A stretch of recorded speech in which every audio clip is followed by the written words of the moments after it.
boy, look who's back in the saddle, or at least their respective home studios. That's right. You've been enjoying all the Six Rings and Football Things daily Patriots Camp 2023 pod recaps with myself, but mostly Andy Hart and Mike Cadlick doing a great job bringing you the fresh perspective and analysis right off the field and into your ears. But every now and again, we got to take it back to the studio, catch up on everything else in the wide world of Patriots. That's why we bring you today's very special mailbag and Pat's Puri-loaded edition of Six Rings and Football Things. And don't forget, Six Rings and Football Things is presented by FanDuel Sportsbook.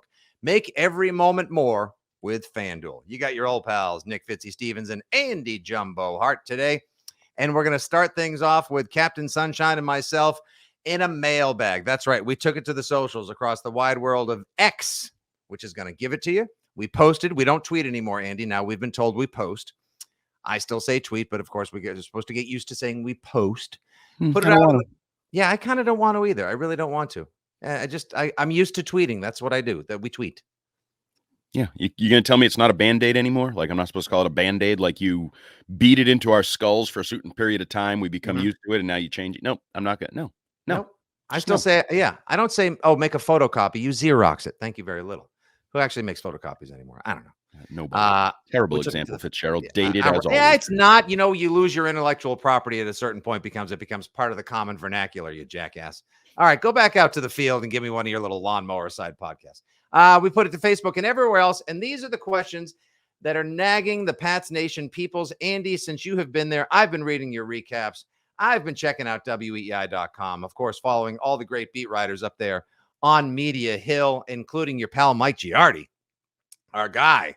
Angry. I was going to say, the bedardification of Giardi is on. What an interesting little side note that was. Be like, oh, no, it's Felga Part 2 Electric Boogaloo. I'm like, he's just not happy with the receivers, and we will get to that your people giving him a hard time for actually saying what he saw in the practice field. They prefer lies.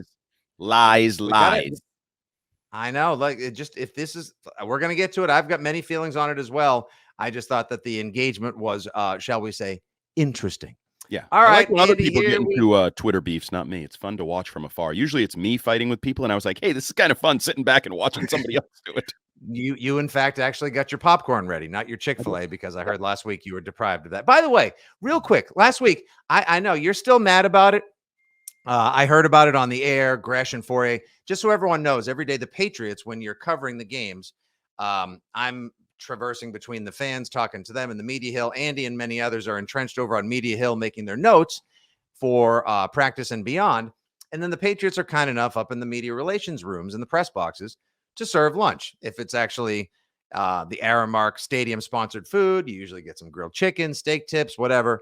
And it's quite tasty. Sometimes they'll treat you to like Papagino's, little Bertucci's, or Chick-fil-A. Chick-fil-A is a very special day. I have to say, the fact that the Patriots now need to put out a please only take one sandwich type of thing, the fact that people were grabbing 2 and 3, tucking them away so that by the time some other media members that are doing live hits, podcasts, and whatever else can't actually get their snack on, can't get just a nice little spicy chicken sandwich, shame on them. Shame. And there's almost no one in that core, maybe other than Giardi, who's a bit of a twig, that needs multiple Chick-fil-A sandwiches. Let's be honest. I mean, one is enough. Move along. Enjoy the flavor. You've had it. Your day is very much. Exactly. All right, here we go. These are the questions from the socials of Pats Nation right now. With our opinions, your camp knowledge, and more, we begin. Scott Duquette, coming to you from the Book of Face, says, hey, guys, how has the pre-snap offense looked so far in camp? Andy, I've noticed I was only there for but one practice so far. Back tomorrow. You've been there every day. Pre-snap action is something that I believe, if I'm not mistaken, has been a point of emphasis thus far. We see Mac actually back in control, not being told to not change the play at the line so they could, quote, get it on tape because, oh, gee whiz, they were only sort of learning how to call games last year. Now Bill O'Brien's giving him control, lots of motion, audibles, and so much more. What have you seen and how do you like it? I love it. I've seen a lot of it. I think you're going to be very happy fans in the preseason and certainly the regular season to see many different formations, many different personnel groups, many different motions, pre-snap motions at and after the snap. You are going to see an experienced, knowledgeable coordinator who brings modern offense, college offense, pro offense together for whatever this amalgamation Patriots offense, Charlie Weiss, Josh McDaniels, Bill Belichick, Bill O'Brien is in the year 2023. Mac has the ability to change things at the line, signal different things. We've talked about it even in the spring where when he's not in, he's even like practicing his calls behind Zappe or Trace McSorley. It's just a total different beast. It's a modern beast. And I think it's what they need to do with their talent is like scheme things up, get motions, get mismatches, do different things, because you can't just line up and say, my guy better than your guy, we're going to win. No, some of it is the scheme. And we've talked about this. It should play to Mac's strengths. He wins with his head. For example, the other day, they were in the gun and they had Offset to his right. He was in the gun, Ramondre Stevenson, and you could almost see like, holy crap, light bulb went on for Mac. We got exactly what we want here. He gave a little behind his butt, like I would do when I fart to wave the stank away, but he was telling Ramondre Stevenson to motion, and boom, they got the matchup they wanted. They got a little block on the inside out of the slot, and Ramondre Stevenson caught an easy swing pass for an easy touchdown. Right. I think the Patriots at times are going to make it look simple, make it look easy, thanks to Bill O'Brien this year, as opposed to a year ago where they made it look hard. We've been saying ever since they brought him back in January of 2023 that the most important person in Foxborough, let alone in the Patriots, maybe even in all of Boston sports this season, at least the most intriguing, is Bill O'Brien. And the importance has shown already through the first week of Pat's camp. I remember reading the other day, Mike Kadlick said this offense will be unrecognizable versus last year's offense.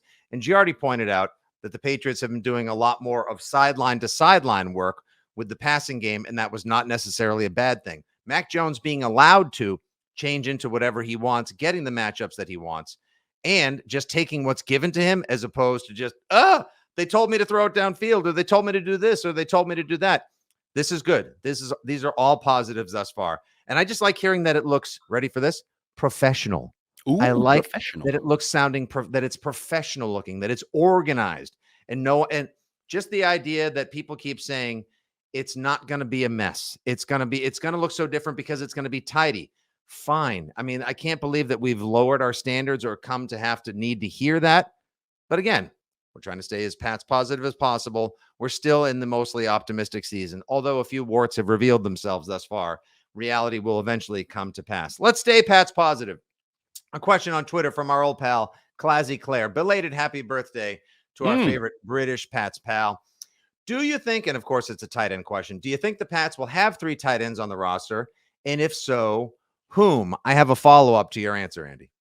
I do think they will have 3 tight ends. We have seen multiple instances of 13 personnel, 3 tight ends on the field with 1 receiver, 1 running back, whatever. Even out of spread sets, not a lot of times you think 13 personnel, you're running the ball. It's like a jumbo package. They've done basically a spread set out of 13 personnel. Sokol has been sort of the clear and obvious 3rd tight end. After obviously Hunter Henry might be the best player in camp so far for the offensive side of the ball. And then you have Gesicki, who's the number 2 tight end and probably not living up to the hype at this point in camp, but still locked into that role. And then I think Sokol is probably the 3rd guy that gets that job. But yes, I do think they will have 3 tight ends. I imagine that Sokol will probably beat out Ferkser or Lumpkin for said 3rd tight end job. I hate Lumpkin, by the way. Number 65 confuses me all the time because I in my head I see 65 end of the line and I'm like, oh, who's that at tackle? Oh, that's not the tackle. That's the tight. Oh, is this a unbalanced? No, that's just they shouldn't have tight ends that are 65, Bill. Screw you. Yeah, but everyone can now wear all these different numbers. And yeah, but he can't. If he's going to be a real tight end, he has to have an eligible pass catching number. He's not a tackle. Don't stop screwing my eyeballs and my brain, Bill. I have enough trouble as it is. Wow, triggered already, and we're just 9 minutes into the pod. Holy smokes. A week into camp. That rage was brought to you by C4. Yeah. Ringing endorsement for your pals over there at the Performance Enhancement Institute of C4, who we enjoy very much. They have gotten me home on one and many a late night drive from the studio as well. I too think they will keep 3 tight ends as well. I think it's Sokol's job to lose at this point. he's got more familiarity than Ferkser or Lumpkin. Lumpkin is just a blocker, not much of a catcher. I do want to follow up with Hunter Henry looks to have had a solid camp thus far. You said Gesicki's been a little bit of a milk carton guy, and Hunter Henry seems energized, looks fitter than he has ever since he's come. What's the story there? What's the deal with why do you think Hunter Henry lost weight, is lighter, says he feels better, and has easily been the most consistent offensive player in the red zone? Because as most people know, if they've been listening to the Six Rings pods, the first few days of practice were all red zone passing. And Henry was the go-to guy. Henry was Mac's guy, just like he was 2 years ago. There was the weird slow start last year, and we've told that story enough times. Hunter Henry seems happy, seems light of foot, like kind of bouncing around out there. Even to the point as they've expanded into more regular offense, middle of the field, some run after the catch stuff that it's not full speed, it's not full contact, but no, if I were a betting man on FanDuel, I would go find the numbers for Hunter Henry for the season props. And depending on what they are, I think I'm a buyer. I'm an upside guy because he looks really good, and he looks like Mac wants to go to him early and often. Love that. Good to hear. All right. Next up, regular listener Stephen Tower on the pod. Hey, Andy, is the fullback position really back for the Pats? Talk about a wheelhouse question in aisle jumbo. So Delaney Tavai, first day of full pads practice. They finish as they used to always do. They've brought it back. Goal line segment, 11 versus 11. Let's go. Strap them on. Yeah. Not full contact, because Bill actually warned them before the drill to be like, okay, let's take care of each other, not to kill each other. We've already sent 7 guys to the med tent today. Delaney Tavai, if we're being honest, was not great at it. They scored a touchdown on the first play. Kevin Harris banging it in. I thought Tavai was a little hesitant. It's funny because on the Gresham Fourier show on WEEI, he said, it's the hammer or the nail, and I just got to be the hammer.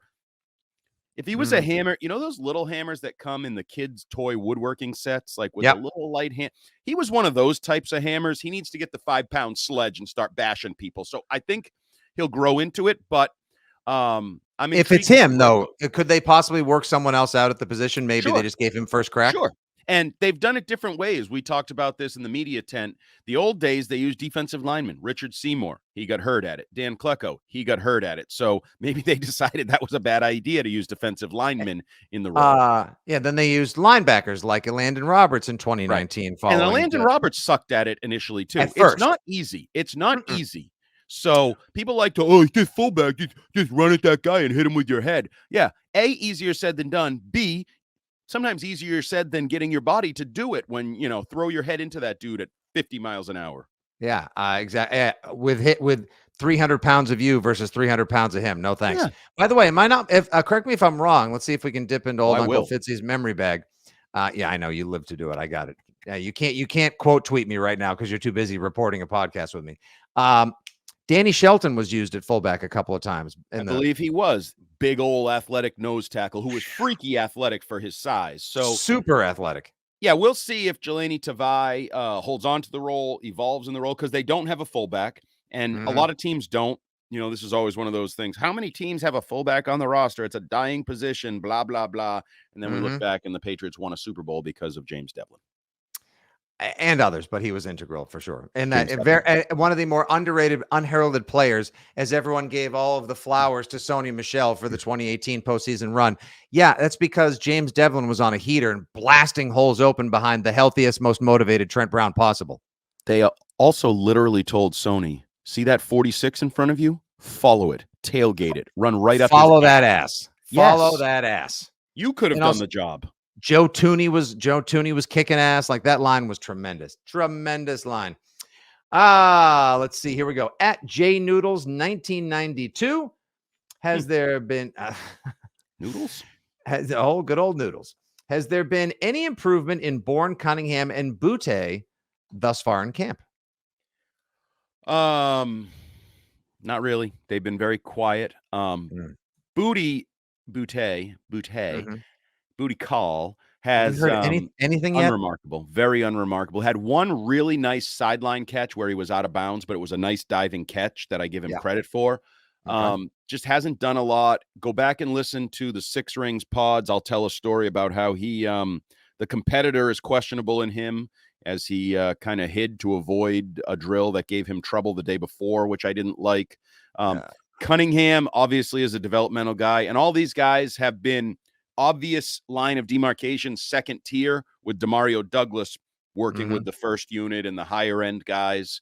And Kendrick Bourne, this is 2 years in a row where he's had really quiet summers. Now, last year, there was all the issues with Matt Patricia, late to a meeting, fights, dog houses, all of that. And he's been asked about not seeing the ball a lot, and he's saying all the right things. Happy team player, got to be ready when your time comes. Could be first down, could be third down, could be any down. I'm going to be ready. And to be fair, he smoked Marcus Jones on a play either yesterday or the day before, got behind the defense, deep ball, longest throw of the year for Mac Jones, and he overthrew him. It could have been one of those like, wow, exciting crowd erupts moments, and unfortunately, it was overthrown. I do wonder, and I said this to you, I do wonder if in bulking up, he may have lost a quarter of a step or a half a step in his quickness. So we'll see how that plays out. Yeah, we will. And if maybe he tries to slim it down a little bit and gain that extra step required. No receiver position, I would dare say, not a single receiver's position, to me, is guaranteed on this team right now, save for Juju Smith-Schuster. If Devontae Parker or Kendrick Bourne or Tyquan Thornton or anyone, I would say I would say in order of safety right now, it's probably Juju, Demario Douglas, and then it's anyone else's game. To that question, I'll follow up, Andy, with Larry Motter's question. Does Ed Lee have any shot of breaking in as a receiver or a returner coming from a small school? Editor's note, I've read that he's actually had a positive impact. Doug Kide, now of the Herald, who's doing an excellent job. Doug said his prediction for the camp crush, who would sadly probably not make the team, was Ed Lee, because he catches everything thrown at him, good energy guy, but for some reason, the diminutive University of Rhode Island product likely will be that guy where it's like, I love Brian Timms. Damn it, he didn't make the team. Yeah, I think Ed Lee, it would stun me if he made the roster. It will also stun me, maybe a lesser stun, that if he's not around. In this day and age of whatever it is, 16 practice squatters and guys and bodies, and you need, like, he's had a nice camp. He has done more to stand out than Boutte or Cunningham or some of those guys. So, and they don't have much depth. We know they're thin at receiver. It's why Douglas is getting sort of elevated in his projections and hype. So Ed Lee, I think, has had a nice summer, and it would not surprise me if he sticks around in some form or fashion. Yeah, it'd be great if he makes the team. I mean, it would be one of those classic feel-good stories. He's not going to make the team. No, he's not making the team. Don't set yourself up for disappointment. All right, I'm not going to. Be happy if he makes the practice squad. And then he's the next Trey Nixon, where it's like, oh, this guy's the story of camp. How come he's not doing anything in the real games? You know who that's hurtful for? The current Trey Nixon, who's still around. Oh, that's right. I forgot. Here we go. Tim Courtois, do you have any early predictions? That's courtesy en français, so I understand why the word caught you off guard, Andy. If you say it with more of a harsh English style, Tim Courtois. Would it be Tim Courtois? Do you have any early predictions? Which undrafted free agent will make the team to keep the streak alive? This would be 20 years. If an UDFA makes the team, it would be 20 years of an UDFA making the team, the initial 53. I think all preseason long, we've said our pick would be Malik Cunningham, but thus we have not heard him stand out or do anything thus far. Are you off? A little bit. No. I'm trying to see who the undrafted rookies are. You want to refresh my memory? Who else? Lumpkin. There's a linebacker. There's a linebacker out of someplace southwest, where state. Who's he? What's his face? Johnny, that guy. Yeah, he's actually made some special teams plays.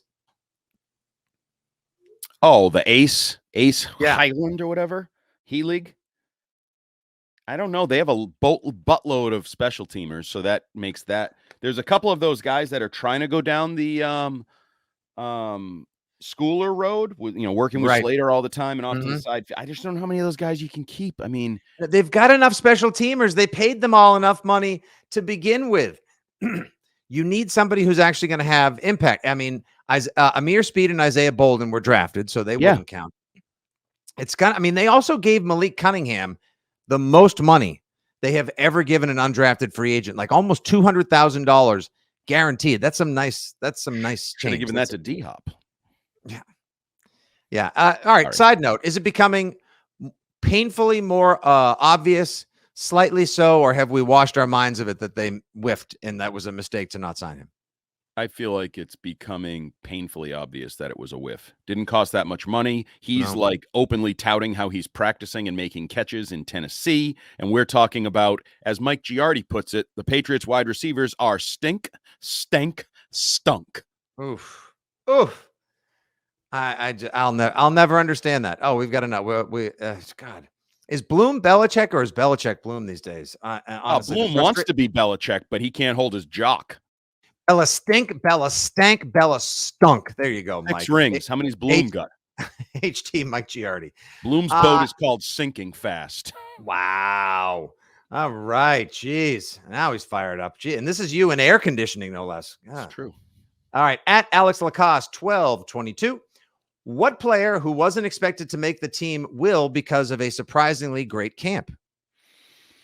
Who's having one of those, hey, that guy's starting to pop. Hey, this guy's making a difference. I mean, we have to acknowledge that converted defensive lineman Bill Murray has been working with the starters in Michael Onwenu's slot the entire camp. I mean, at some point, you can say Bill Murray, you can make jokes, the comedian, the this, nobody works harder, off-season winner, whatever. Mm-hmm. The more reps he takes with the ones, don't we have to say, dude's in line for a possible roster spot. Doesn't matter how many guys they've drafted over the last 2 years, or if you like City Sow or Chasen Hines or whatever the name may Stuber. Bill Murray's with Bill. See, David Andrews is right here. Bill Murray's right here. So the longer. And how's he look? Does he look the part? I mean, this is a converted defensive lineman from William and Mary. If I'm not mistaken, his defensive coordinator in college was Vincent Brown, the Undertaker. I don't know. I loved Vincent Brown back in the day. Yeah, old 59. Dude had triceps on top of triceps. Oh, it was like, God. You're only supposed triceps. How many do you have? Who had more? Who had more? Oh, Vincent Brown had. It was definitely Vincent Brown. It was like Slade and Brown were just like all muscle, just giant muscles in jerseys. Vincent Brown, he had like, if you remember, he had like a muscle between his eyes that you're like, Jesus, that no one has a muscle there. What the hell is that thing? Had to make room for more traps. Good Lord. All right, Bill Murray is Andy's pick for the surprise guy. I mean, going into camp, a 6-rounder making the team and a 6-rounder having a positive impact. I'll go Pop Douglas because DeMario has, thank God, at least one of the 6-round receivers or the late round flyers has flashed, popped, and stood out. Exactly. Yeah. And I've missed the quick twitch, get open in a phone booth, get open, can win a fight in a Italian sports car type of movement that we would see from a slot receiver. They have needed it desperately. They've never given Mac a true that guy. We haven't seen it since 2019 Edelman, before basically the entire left side of his body fell apart and he dragged it into 2020 and had one awesome game in Seattle. Damn it, I still wish they won that game. Cam, why did they run power left? Anyway, DeMario Douglas gets my pick. Jen Stewart wants to know, hey guys, how's Christian Gonzalez looking so far at camp? Worth the pick? I think we all know the answer to that. Tremendous, smooth, laid back, like quiet confidence, but it's their confidence bubbling under the surface. Everything I've seen through a week of training camp has me more, not less, confident that he was the right pick. He's the right guy. He's a number 1 corner. The only thing I keep doing is trying to minimize the Sauce Gardner comparisons and expectations. Like, let him be his own man. Let him be his own man. And he was the 17th pick in the draft. Sauce Gardner went 4, 5, 4. Okay. So that should be the fair middle of the first round compared to top 5 pick. So if there's a difference or a slower curve or development, but I am all in that the number 1 corner of the New England Patriots for now and for the future is Christian Gonzalez. And for sure. Side note, discussion I heard among my son's friends. Well, apparently they think he is like the best looking Patriot, a stud. He's a handsome dude. No doubt. He's a very handsome man. I will say that thus far, the raves for cornerback play, and again, we haven't even had our first pretend season football game. We haven't even gotten to the hard seltzer of fake football. But I will say that the reviews for Gonzalez and Pittsburgh's Joey Porter Jr. have been excellent. Devin Witherspoon, have you heard anything about him from him? He went 5th overall to the Seahawks. But he was late. He was late arrival to camp, signed his contract late. And late covering Jackson Smith and Jigba, who, by the way, has been cooking. But that could be a case where he could be the best corner in football and still not cover his own teammate. They're trying to replicate the Jets doing the Garrett Wilson, and that may work. That's pretty awesome for them, by the way. That's why I think the Seahawks are not going to be one of those made the playoffs one year and surprised the next year they suck teams. I think the Seahawks will be a sneaky wild card competitor in the NFC this year. I mean, it's all about Geno. Does Geno write back? Stole the words right out of my mouth. Does Geno write back this season? Smith and Jigba, by the way, for what it's worth, looks awesome. Yeah, I think I might have been wrong on him. I didn't love him as much as everybody else, and I'm like, oh yeah, dude. When all these other receivers in the NFL, like Olave and Wilson, who are ballers and put up 1,000-yard plus rookie seasons, say, "Oh, he's way better than both of us. He's the best receiver in that room." Yeah, except they also now are saying that Harrison is better than all of them. All right, we need to start putting in the water at Ohio State, and can we get some at Gillette? No kidding. At Moneybag69691, Andy Hart fan, classic Fitzy troll. We love it. Which has a better chance of happening? Tyquan Thornton with a Hall of Fame career or Mac Jones winning the 2025 XFL MVP award? See, this is the way he set it up, and I love the way he set it up. It's Mac winning the XFL MVP because there's zero chance. Tyquan Thornton, I'm telling you right now, now I got into a whole hullabaloo rhubarb just by seeing that footage of, so George Pickens makes a highlight catch in camp against Joey Porter Jr. Next stop, Porter. Yeah, exactly. And, I already said I liked Pickens in college. I know he's coming off the ACL. I like his size, his toughness, his compete. They obviously wanted to go with the speed. They took someone who was slight of frame. Thornton has had a hard time, A, staying healthy, and B, making impact plays. We haven't heard much from him in camp thus far. And so just by saying Pickens sort of looked to be the part of the kind of receiver that they really needed, some in Pat's Nation are trying to say, oh, he's just a slightly taller N'Keal Harry. Like, I never saw N'Keal Harry making the kinds of plays last year or in this camp. No, don't comfort yourself with comps to failures like that. Sometimes you get it right. And unfortunately, the Patriots seem to have gotten more wide receiver draft picks wrong than right over the course of Bill Belichick's time. Tyquan Thornton, it would not surprise me. I would be just as surprised if he has a huge first week one as I would. I'd actually be more surprised if he has an impactful first half of the season than if he ends up starting on the shelf, starting slow, or just not being mentioned more than just like, hey, what the hell happened to Thornton? Yeah, I think the comparison, the arrival and bust nature of N'Keal Harry is helping people pause their bust calls on Tyquan Thornton, because I thought Tyquan Thornton was pretty competitive last summer. Since then, he's been an utter disappointment. But he is in the final puzzle on Wheel of Fortune, and he's looking at the board, and it says BU blank T, and he's like, what could this be? Bust. Oh, sad face. He's going down that road. I'm sorry. And his legs, we all fixated on his damn wrists because of the. I heard you mention on the Six Rings Daily that he's like, even his legs look like twiggly. Toothpicks, and he did himself a disservice by standing next to Juju Smith-Schuster. Has pretty nice quads, like pretty thick, developed NFL professional football player legs. And it was alarming to see up close in that setting what his legs look like. And I'm sorry, that's the foundation upon which everything is. And I know the other thing is, the next time, at least I saw Kendrick Bourne blow by somebody. Mac overthrew him, but he blew by somebody. He was deep. I ain't seen Tyquan Thornton do that. Like, he and Pierre Strong are supposed to be the fastest guys they drafted. Oh, you need speed, you draft fast players. I don't see it playing out on a football field yet. No, I know. And you've been all over the Kevin Harris hype train, who's become your new James Robinson. You love that guy as well. Looks like he's been getting some meaningful carries as Ramondre Stevenson has done some side field work. I think it's likely not just training, but load management. By the way, as we record the podcast today, our pal Mike Kadlick, WEI.com Patriots beat writer, Tyquan Thornton is no longer at Patriots practice.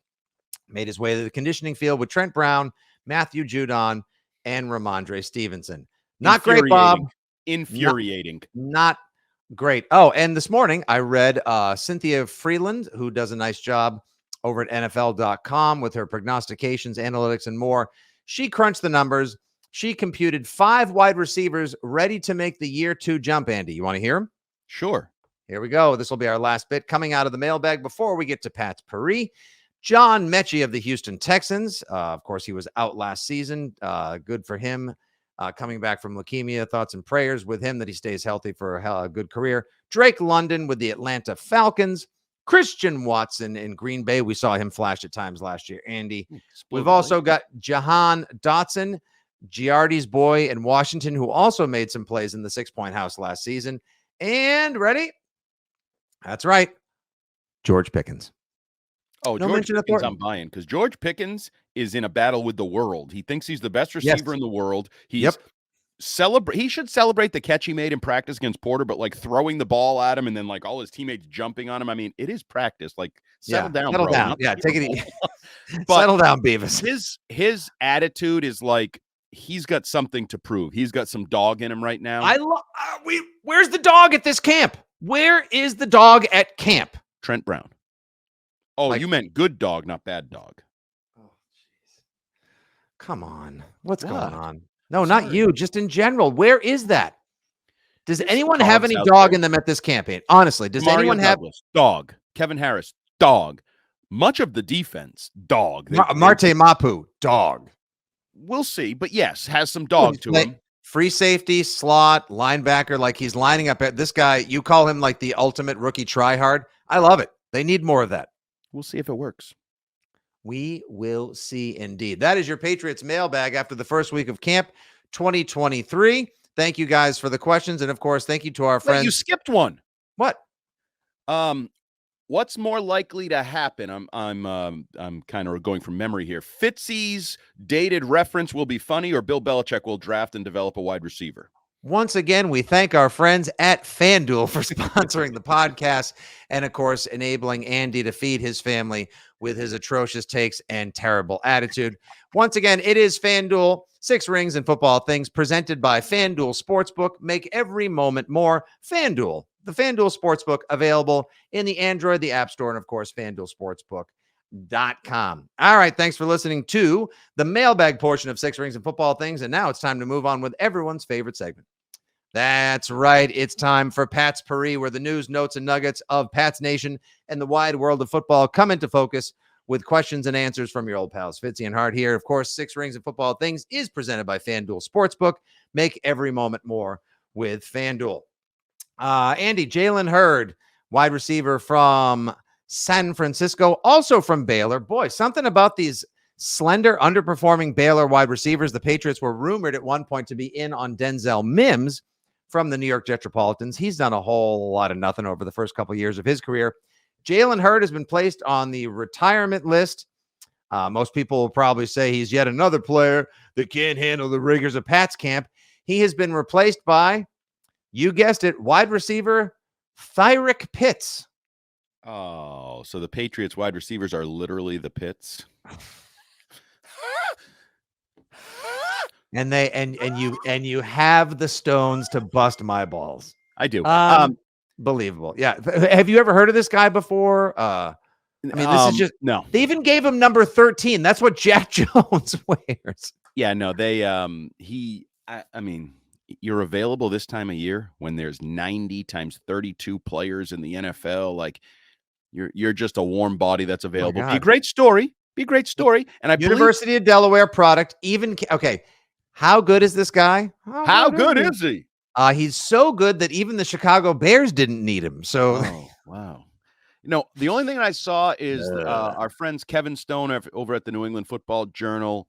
He had a big game against, I believe, URI recently in his college career, Delaware Ed URI. Lee's URI. Wow. So Ed Lee and Pitts, usually you build a good receiving core when you go whatever conference that is and take 2 guys from the URI Delaware matchup. No offense to those schools. Ladies and gentlemen, that you'll be seeing a whole lot of booty Pitts. I mean, August it's 10th fine against the Houston Texans. Some teams might say, hey, let's get a Ohio State receiver and an Alabama receiver. Others might be like, no, Clemson, USC, Patriots go Delaware URI.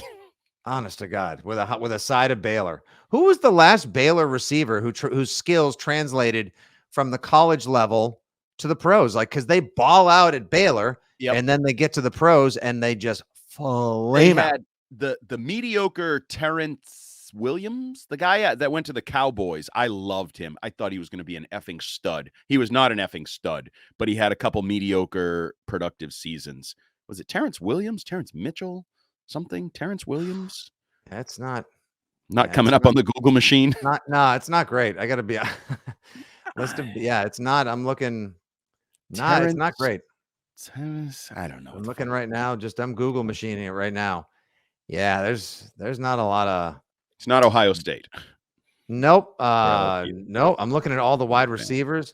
Corey Coleman, flame out. Tevin Reese, huh? Nope. You've got let's see. Yeah, you got Tyquan Thornton. You got Denzel Mims, Jalen Hurd, Kendall Wright. I mean, David Geddes. They're literally now I'm back in the 1990s. Melvin Bonner, Lee Miles. There has not been a successful Baylor wide receiver in the NFL in over 30 years. What about the guy who went to the Cowboys? He went to the Cowboys. Who's Cowboys Baylor wide receiver? Google it. Find it. Come on. You Google it. But I don't know why do the Patriots feel the need to try to prove a point like we'll be the ones who make a Baylor wide receiver work in the NFL? Like so far, not so much.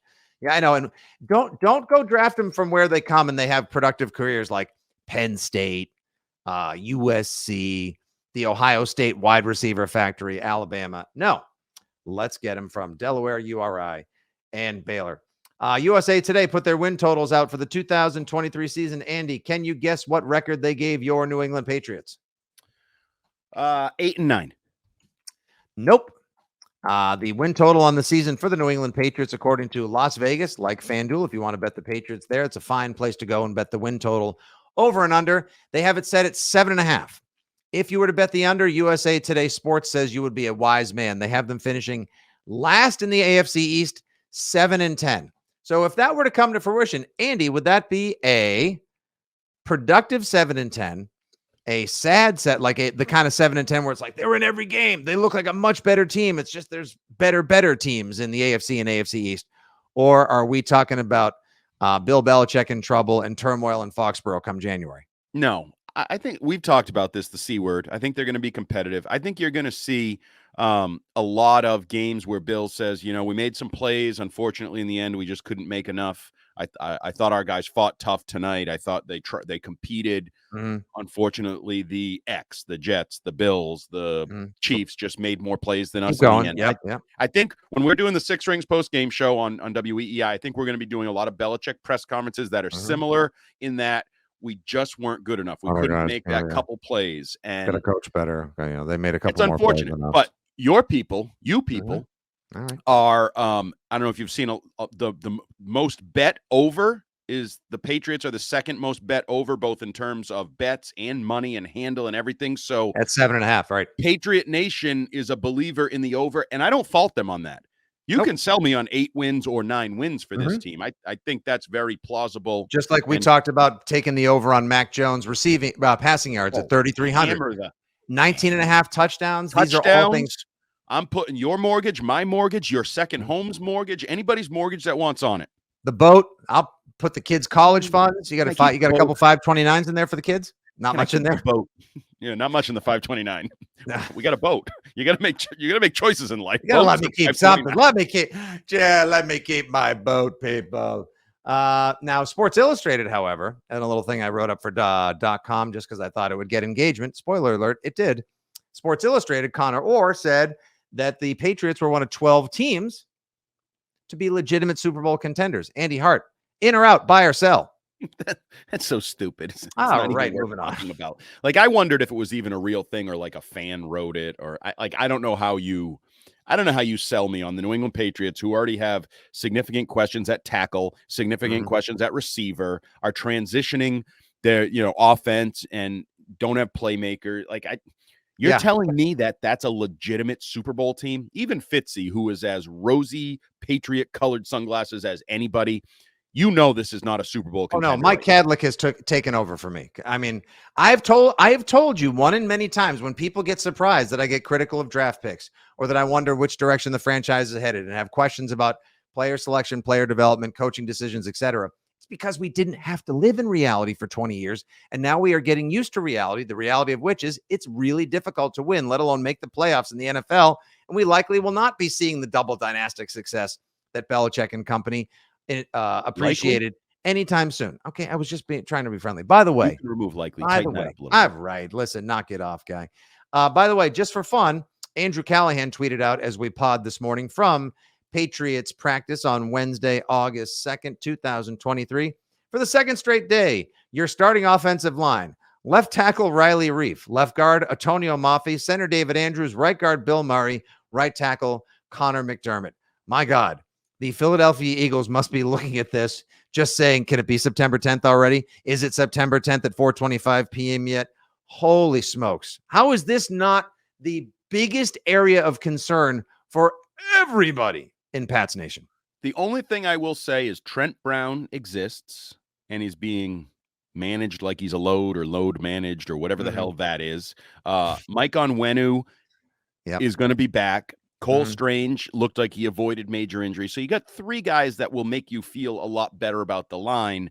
Theoretically, will be arriving between now and that Philadelphia game. As Bill would say, looks here we don't play a game until September. So, although right now, yes, I believe your boy, Mike Kadlick, who is taking over the pom-poms on the Patriots. So now he's my boy. My boy. He called the offensive line atrocious, and I believe it was 3 veries before bad. Very, very, very bad. It's unacceptable. You're calling for a firing of Bill Belichick. No, I'm actually, I would be calling for a reprimanding of Matt Groh. This is the first time I've staunchly disagreed with Matt Groh. Now we blame Groh. I see how it is. Didn't he come out and tell us that he's the one who gets to spend the money, that he gets to write the checks, he gets to pick the people? He did. He may regret that as much as Chaim Bloom saying that this team is an underdog for the Boston Red Sox. It used to just be that we were having a hobo rumble at right tackle. The entire line may be a bum fight. Yeah, and yesterday we... with all due respect to David Andrews. Yeah, and that's the one. Because in practice, when I'm doing notes in practice, I usually just write jersey numbers. So I wrote down the starting offensive line for Mac, and then I had to go to the roster and figure out who the hell all the numbers were around David Andrews. I knew David Andrews. He was the only one I knew. Yeah, it's Bear and the Hobo Rumble. That's the new name of their country band. Also just found out that there's, I think I've been calling him Antonio. It's Antonio. Yeah, where'd the N go? It hasn't been there the whole time. Yes, yeah, stiff. Well, I didn't learn him enough. All right, let's get out of Pats Nation because now we're starting to wade into. Can I throw a Pat's-Puree on there? The ultimate Pat's-Puree that doesn't really have anything to do with the Patriots? You want to wait till the end or you want to do it now? I want to do it right now. Go ahead. Dan Campbell is my new hero with his proposal that the Lions should have a real lion on the sideline. Just, hey, if Texas can do it and Georgia can do it and Colorado can do it and LSU can do it and all these college teams can have real live mascots, why can't I see a damn lion at Ford Field? Because most of those animals don't feed on flesh, or at least put it in a cage. Not go wild. Like we could have a major incident where a lion eats somebody. And listen, if anyone, you're Darren Campbell, I don't care if you have 3 butt cheeks and 4 knees, I'll beat your ass. Like I love the man. I told you last year he made Hard Knocks must-watch TV for me. And yes, I know I'm a football content hardo, but I love the guy. I love everything about him, doing up downs with his players. The way he ended last year's Hard Knocks, where he took 45 seconds to answer the question, what will be the story of the 2022 Detroit Lions? And he paused a long time and said, the 2022 Detroit Lions will be a team that can and does. And I was like, I'm ready to run through a brick wall for that guy. And they did. They finished 9-8. They're on the upward tick. They're a sexy, trendy playoff pick this season. Good for him. Why not? Give him a lion. I love it. And you know what I would do? Not only in true NFL style, I would mic up the lion, and then I would pump that at like level 20 into the visitors' locker room at Ford Field. So all they heard was like a heavy breathing, roaring lion waiting to eat them. And I would have it in a cage right out there. See if they have the balls to come out the door of their locker room with a lion staring down there. And then the Chicago Bears bring a brown bear to the other sideline. And then I'm all for it. I'm all for it. Now, it sucks for the Patriots because it also, you'll have a stampeding Bill in Buffalo. That's kind of awesome. You'll have a dolphin in a tank. Now Pete is pissed off at Miami. What are you going to have for the Jets? You would just have a freaking jet engine in the end zone, just a turbine that just blows me. Yes, it would be awesome. Patriots would actually have one of the Well, worst. we have the end zone militia, so they're actually already kind of represented. All right, that was a fun diatribe. Andy, your thoughts? Speaking of Jets, since we haven't had a chance to pod over the past week, it's been all Pat's camp recaps on the Six Rings feed. Your thoughts on everything Aaron Rodgers, the Jets, they'll be on Hard Knocks Hall of Fame game tomorrow night, Thursday, August 3rd against the Browns. They said they're going to treat it for real. Aaron Rodgers versus Sean Payton, which the theater of that is fantastic. His defense of Nathaniel Hackett. Just let's catch the base up on all things Rodgers and the Jets. So, I mean, I think it's well packaged and manufactured, which you put together as packaged. He's become likable. If you're a Jets fan, or even if you're looking on from afar, the comment, keep my coach's name out your mouth, likable. Pay cut, likable. I just want us to have the money at the trade deadline if somebody's available to, like, I don't know if he's pulling a Brady for the Jets fans. Yeah. I don't know if I believe it, if he's really changed his ways and all that, but he is more likable right now than he's been in a long, long time. And if you're a Jets fan, you have to be excited. You have to be. I don't know if it's going to work. I don't know if you're going to get to where you hope to get to in Brady fashion, Super Bowls, like that whole thing. But Aaron Rodgers is kind of likable and is kind of doing and saying all the right things right now. Yeah, and I'll tell you what, watching the footage, which we will see again, the August 8th premiere of Hard Knocks, New York Jetropolitan Edition, watching Sauce Gardner and Garrett Wilson go against each other in camp.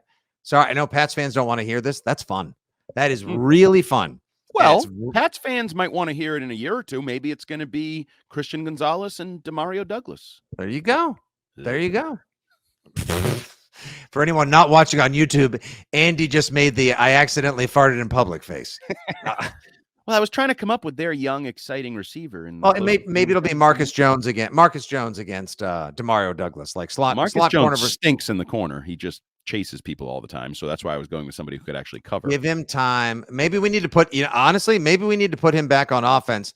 Leave Jack Jones on the outside, John Jones in the slot. Yes. You put freaking Demario Douglas and Marcus Jones over there, people will have trouble covering those guys. I guarantee it. There's the flash we need on offense for the 2023 Pats. Sorry, Tyquan Thornton.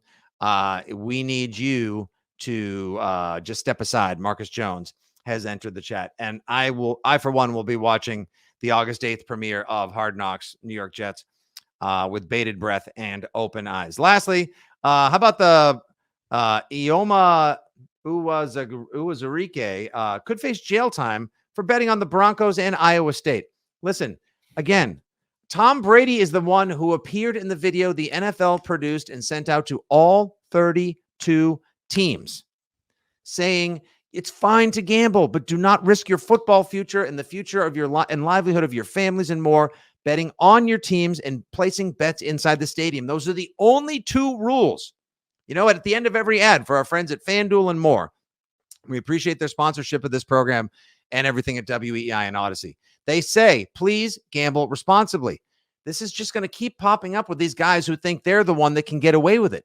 And it's going to be a mess. And eventually the commissioner's exemption list gambling edition 2023 is going to be bigger than the commissioner's exempt list for people that that are guilty of other crimes and transgressions, Andy.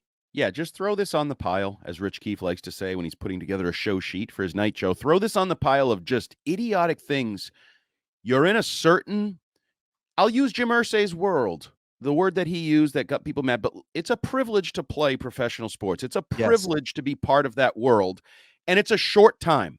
You want to gamble, you want to drink, you want to flash guns like Ja Morant, right? You want to drive, well, don't drive fast ever, but some of these things, when your career is over, you'll have plenty of time to sit by your fire pit, get drunk, gamble on any team you want, whatever. The things we do as outsiders. We're not privileged to be in the world of the NFL. As lazy suburban dads in their 40s. Yes.